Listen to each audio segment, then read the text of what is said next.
बिस्मिल्लाहिर्रहमानिर्रहीम। अस्सलामुअलैकुम दोस्तों, आप देख रहे हैं ह्यूमन नेचर यूट्यूब चैनल।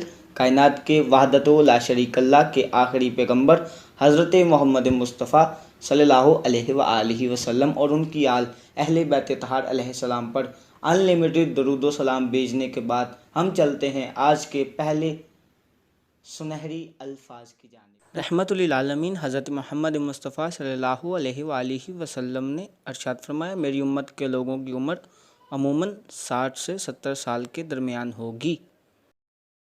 नई आने वाली वीडियो तक इस वीडियो को लाइक करें, कमेंट करें और इस चैनल को ज़्यादा से ज़्यादा सब्सक्राइब करें। अल्लाह अपना बहुत ख्याल रखिएगा। अल्लाह हाफ़िज़।